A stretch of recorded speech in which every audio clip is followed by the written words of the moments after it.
Ce mardi 31 janvier, la France a de nouveau été perturbée par un épisode de grève nationale.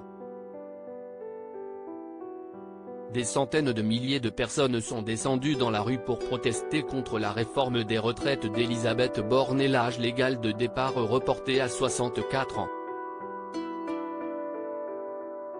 Dans ce contexte, Olivier Véran était l'invité de Cyril Hanouna dans l'émission Face à Baba, afin de livrer son point de vue d'ancien ministre sur ce projet qui déplaît aux Français.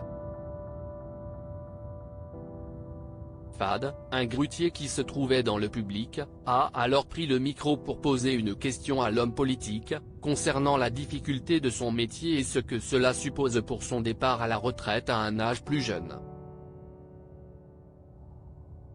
Tout le monde ne part pas à 64 ans, en réalité il y aura plus d'un Français sur deux qui partira avant 64 ans, a éclairci Olivier Véran.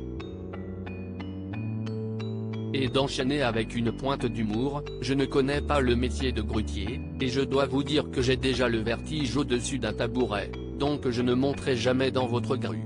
C'est alors que Fad a challengé le médecin en l'invitant à monter sur sa grue. J'ai fait beaucoup de trucs comme député ou comme ministre parce que j'aime bien vivre ce que font les gens au quotidien. Mais alors la grue, faudra vraiment me faire boire beaucoup avant que je monte, a plaisanté l'ancien porte-parole du gouvernement. Ce ne serait pas assez sécurisé pour moi, j'ai un trop gros vertige. Je respecte infiniment ce que vous faites, a-t-il conclu.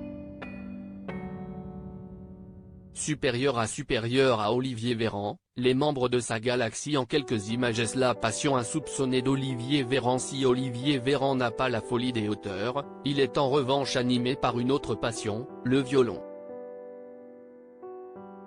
Dans un article paru en 2020, nos confrères du Point expliquaient que l'homme politique de 42 ans était violoniste, avant de se mettre au piano. Un goût pour cet instrument qu'il rappelait également dans un portrait intime que lui consacrait Paris Match la même année, l'hebdomadaire rapportant qu'il joue merveilleusement du violon. L'auteur de Par-delà les vagues, joue également du piano, du ukulélé ou encore de l'accordéon. Olivier, il fait tout bien, c'est agaçant. Il veut toujours le meilleur barbecue, la meilleure raquette de tennis, la plus belle fringue, a reconnu son fidèle ami Mathieu Grimaldi, soulignant sa dextérité lorsqu'il joue du violon. Il semblerait donc que l'émission de C8 a révélé le talent d'Achille de l'ex-ministre.